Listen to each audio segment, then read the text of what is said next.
Esto es episodio número 14. El título del episodio es Los superpoderes intensifican sus amenazas, parte 2. Hoy, marzo 10 del 2018, mi nombre es Carlos. Bueno, sigamos con la segunda parte de esta saga. A finales de la Segunda Guerra Mundial sucedió algo que nunca había sucedido en la historia de nuestro planeta. Todo cambió cuando en agosto 6 de 1945 Estados Unidos decidió utilizar la primera bomba nuclear. Esta fue lanzada en la ciudad de Hiroshima, en Japón. Hay varias razones por las cuales el presidente Truman ordenó el uso de tan potente arma. Razón número 1. Los consejeros militares habían advertido al presidente que de manera de derrocar al gobierno japonés tendrían que enviar innumerables cantidades de soldados. Sería un proceso muy largo, muy costoso y al final terminaría siendo muy sangriento. Razón número 2. Estados Unidos no quería tener conflictos con los soviéticos. El uso de esta arma sería una manera de enviar un mensaje muy claro de que no se metieran con los intereses de Estados Unidos. Se calcula que durante esos tiempos la Unión Soviética ya estaba trabajando en esta tecnología, mas sin embargo no tenían la bomba atómica lista. Razón número 3. La idea era de terminar con el conflicto japonés lo más pronto posible. Razón número 4. Este sería un ataque estratégico, fugaz y con muy bajos riesgos de perder. Y definitivamente esta maniobra tuvo éxito. Dejó al mundo en un estado de shock. 3 días después lanzaron otra bomba atómica en la ciudad de Nagasaki, Japón. A los pocos días después Japón anunció su rendimiento. Como podemos ver, sí trabajó. Esta arma fue necesaria para terminar con los conflictos de la Segunda Guerra Mundial, pero al mismo tiempo inició otro conflicto. Esto hizo que los superpoderes empezaran una carrera de manera de crear armas similares. La competencia era abrumadora y estresante. Ambos superpoderes se movilizaron de manera de capturar y encontrar los científicos alemanes de forma de desarrollar estas nuevas armas. Se sabía que los ingenieros y científicos alemanes estaban trabajando en diversas tecnologías para la guerra y estaban muy avanzados. Para 1947 se reconoció que la Guerra Fría había iniciado entre los bloques del este y del oeste. En octubre 16 a 28 de 1962, estos superpoderes estuvieron a punto de tener la primera guerra nuclear, después de que Estados Unidos había asistido y planificado la invasión de Bahía de Cochinos en Cuba. Esta operación resultó en un fracaso.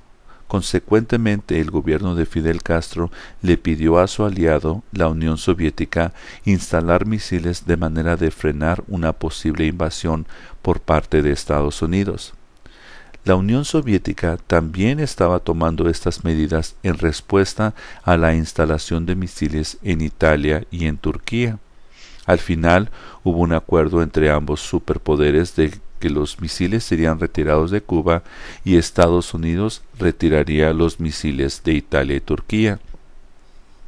En diciembre 24 de 1979 empezó el conflicto en Afganistán, donde la Unión Soviética estuvo ofreciendo apoyo al gobierno comunista de Afganistán.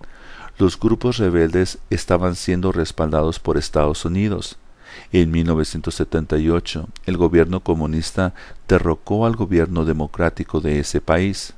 Una vez más, estos superpoderes estaban respaldando a sus respectivas ideologías. Esta guerra llegó a su fin en febrero 15 de 1989. Este fue el último conflicto donde la Unión Soviética participó. Es importante mencionar que la Unión Soviética perdió este conflicto. Vean esto, por diferentes razones, principalmente económicas, presión de países miembros de libertad, la Unión Soviética llegó a su fin en diciembre 26 de 1991. La OTAN había triunfado al haber hecho todo lo posible de manera de colapsar a la Unión Soviética. El presidente soviético Mikhail Gorbachev buscó ciertas garantías de parte del poderoso bloque de la OTAN. Líderes de Estados Unidos y sus aliados querían la reunificación de Alemania. La pared de Berlín estaba dividiendo a un país entre la ideología comunista y la ideología democrática. En noviembre 9 de 1989, este muro de concreto cayó. Los países de oeste querían que Alemania fuera parte de su órbita de influencia. La Unión Soviética quería también que Alemania fuera parte de su órbita de influencia. Hubo varias reuniones entre los líderes de ambos países, Estados Unidos y la Unión Soviética. Para finales de 1989, la Unión Soviética estaba experimentando problemas financieros y de carácter de poder. Vean esto. En febrero 9 de 1990, los líderes de Estados Unidos y varios países europeos, al igual que la Unión Soviética, se reunieron en Moscú, la capital rusa. El secretario de Estado James Baker había sugerido que a cambio de la cooperación en Alemania, Estados Unidos podría hacer garantías sobre la tela de hierro, donde la OTAN no se expandiría un centímetro hacia el este. En menos de una semana, el presidente soviético Mikhail Gorbachev aceptó las pláticas sobre la reunificación de las dos Alemanias, bajo el entendimiento de que Estados Unidos iba a limitar la expansión de la OTAN y que no admitirían más países localizados en el este ruso. En mayo 18 de 1990, el secretario de Estado Baker aseguró al gobierno soviético en Moscú de que sus preocupaciones serían respetadas y que Estados Unidos estaría cooperando con los soviéticos de manera de formar una Europa con paz y prosperidad. Entonces podemos mirar lo que sucedió en esos entonces. Vean esto. Después del colapso de la Unión Soviética, Rusia quedó sin protección. Por casi un siglo habían tenido un escudo al tener control sobre los países vecinos. La economía rusa estaba en caos. Perdió casi la mitad de su arsenal militar, perdió bases, equipo, poder, y para el año 1992 enfrentó una revolución en la área de Chechnya. La sociedad rusa se encontraba furiosa, sin oportunidades, y también fue un cambio psicológico. No tuvo otra opción más que pedir ayuda internacional y también préstamos que eran respaldados por bienes naturales. Para 1999, la OTAN le dio una sorpresa a Rusia al integrar a Polonia, Hungría y la República Checa. Rusia protestó estos movimientos, señalando las promesas y garantías dadas durante el proceso de desintegración de la Unión Soviética, pero no sirvieron de nada. Para el año 2004 llegó otra sorpresa. Los países de Bulgaria, Estonia, Latvia, Lituania, Rumania, Eslovaquia y Eslovenia fueron admitidos al bloque de la OTAN. Si se fijan en el mapa de Europa, la última expansión masiva absorbió países que estaban en el borde ruso. Esto enfureció más al gobierno ruso, en particular al presidente Putin. Definitivamente, después de la caída de la Unión Soviética, Estados Unidos y países como Inglaterra, Francia, Alemania, Italia han tomado una actitud de poderío absoluto. Mientras de que ellos controlen la OTAN, ellos tendrán el poder de destruir a gobiernos que no sigan sus demandas. Estados Unidos y aliados no creen en un mundo multipolar, lo han dicho en diferentes ocasiones y lo hemos visto en sus acciones. Durante la década de los 90, Rusia no hacía otra cosa más de protestar y quejarse directamente y por medios diplomáticos. pero sus preocupaciones nunca tomaron el centro de los planes de la OTAN. Cabe mencionar que Rusia contaba con el peor presidente de su historia, Boris Yeltsin. Es considerado una persona enferma de alcoholismo. Bajo su mandato el país perdió más prestigio, su situación económica se deterioró mucho más. Olas y olas de sus ciudadanos empezaron a emigrar a otros países en búsqueda de un mejor futuro, de una vida con más oportunidades. Cuando estalló el conflicto de Serbia, Rusia buscó inútilmente tratar de frenar la desintegración, pero no tuvo éxito. En el episodio número 12 hablamos en detalle sobre la creación de la Organización de Cooperación de Shanghái. Para las personas que no entendían por qué de esta organización, pueden ver cómo tanto China como Rusia se necesitaban uno al otro. Al principio esta organización tenía bases básicamente y al mismo tiempo solamente tenían un entendimiento. No querían tener lazos en referencia a defensa militar, pero sí a respetar los intereses. Y también para evitar conflictos entre países miembros.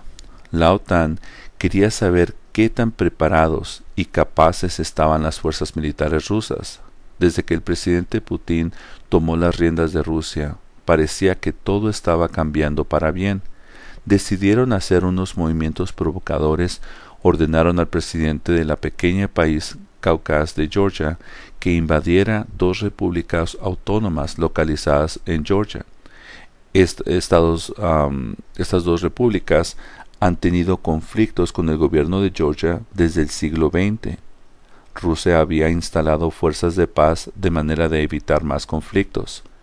Cuando las tropas de Georgia abrieron fuego en contra de las fuerzas de paz, Rusia lo tomó como un acto de guerra.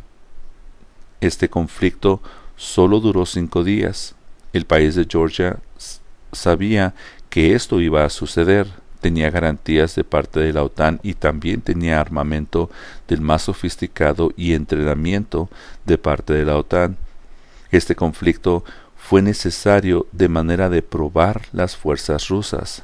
Varios miembros de la OTAN y del Pentágono expresaron sorpresa y se mostraron preocupados por la rapidez y la eficacia de las tropas rusas. Para el año 2009, la OTAN siguió su expansión, esta vez incluyendo a Albania y a Croacia. En junio 5 del 2017 incluyeron a Montenegro. Hay pláticas en referencia a integrar a países como Bosnia, Herzegovina, Georgia, Macedonia, Suecia, Finlandia, Serbia y Ucrania. Básicamente esto cubriría toda Europa. El poder de la OTAN no tenía ningún rival. Es por eso que habíamos explicado de la OES, cómo tomó más importancia entre los países fundadores y principales como Rusia y China. Ambos países han tenido que mantenerse fuera de la potencia de la OTAN. Ambos países no tenían las bases necesarias para poder enfrentar una maniobra militar directa de la OTAN, pero todo ha cambiado y especialmente en los últimos 12 años. Veamos esto. El reporte del presidente Putin señala que Rusia ha tenido que aguantar las humillaciones por parte de la OTAN. Basado a lo que señaló el presidente ruso, ellos han estado trabajando lento, silenciosamente, cautelosamente y en secreto, de manera de producir las estrategias, las armas necesarias, la tecnología, los sistemas de protección antimisiles y los vehículos necesarios de manera de lanzar sus nuevas armas. En el reporte dado a la nación rusa, el presidente hizo una clara advertencia de que el tiempo de que abusaran, ignoraran y presionaran los intereses rusos habían llegado a su fin. Advirtió que en grado caso de un ataque que pudiera poner la existencia de Rusia en juego, ellos utilizarían armas nucleares. El reporte señala una clara póliza donde la OTAN ha estado trabajando arduamente de manera de rodear a Rusia con buques de destructores, sistemas de misiles y otros mecanismos de manera de controlarla. Este reporte del presidente Putin básicamente le explicó a la OTAN que a pesar de todos sus planes y estrategias y su arduo trabajo, ni sus misiles localizados alrededor de Rusia, ni los sistemas de misiles balísticos, ni todas las otras maniobras servirán, puesto que ellos han logrado crear los sistemas necesarios para pasar por alto estas barreras instaladas por el OTAN. La creación de la OTAN fue para frenar, para defenderse en contra de un ataque soviético. En realidad, al poco tiempo de que se colapsó la Unión de Repúblicas Socialistas Soviéticas, la OTAN debería de haber sido desmantelada, pero como podemos ver, fue utilizada para tener control mundial y para crear un mundo unipolar. Vean esto, la OTAN tiene tantos miembros que tienen diferentes intereses en todo el mundo. Entonces, actúa como un grupo militar que está listo para servir los intereses de sus miembros.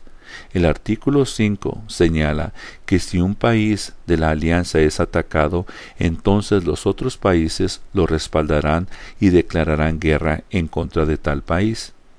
Según nos desligamos de un bloque porque querían tener poder absoluto, pero terminamos con otro bloque que por los últimos 25 años ha cambiado el mundo dependiendo a sus intereses. Claro que hay una gran diferencia entre el comunismo y el sistema semidemocrático. El día de ayer se hizo pública una carta dirigida al secretario de Estado Rex Tillerson, donde varios legisladores le sugirieron establecer comunicación con el gobierno ruso lo más pronto posible. La carta explica que el informe del presidente ruso es una llamada a un diálogo serio y urgente. Varios expertos dicen que Estados Unidos perdió la carrera de crear misiles supersónicos. Otros expertos dicen que no es posible que los rusos puedan tener tal tecnología. Señalan que nosotros tenemos el presupuesto más grande del mundo en referencia a defensa. Otros expertos dicen que llegó el momento de sentarnos con el gobierno ruso y de respetar sus intereses geopolíticos, económicos y de no armar a Ucrania. Lo habíamos explicado en detalle, la única manera como podríamos tener paz y prosperidad es el tomar en cuenta, número 1, que no podemos ser el único país que controle el mundo. No podemos cerrar los ojos y ver las cosas de una manera unipolar. Tenemos que tener claro que el mundo es multipolar. Esto significa que tenemos que respetar los derechos y preocupaciones de otros. De otra manera tendremos caos, guerras y la gran posibilidad de una guerra nuclear, que amenaza con destruir nuestro planeta, el único que tenemos. Y por último, hubo un reporte por parte del Pentágono donde ellos dijeron que si en grado caso que estos nuevos sistemas de los rusos fueran operables, definitivamente no tienen forma de cómo contrarrestarlos. Entonces, es por eso que yo personalmente creo que es tiempo de que nos dejemos de toda esta clase de juegos geopolíticos y simplemente nuestro gobierno, al igual que los gobiernos de la OTAN, se sienten a tener una plática honesta y podamos tener finalmente paz para que de esa manera trabajemos juntos y podamos ir a las estrellas, podamos trabajar en diferentes plataformas, ya sea hacer una clase de base en la Luna, donde podríamos usar de manera de que nos pueda llevar a otros planetas en conjunto. También ha habido reportes donde hay agua en la Luna, por lo tanto podríamos ahorrar muchísimo dinero, tiempo al utilizar esa agua. Entonces, una vez más, Es tiempo de que nos dejemos de estas ideas de destruir el único planeta que tenemos y que tengamos un diálogo honesto. Muchas gracias por su amable atención y estaremos regresando con más información.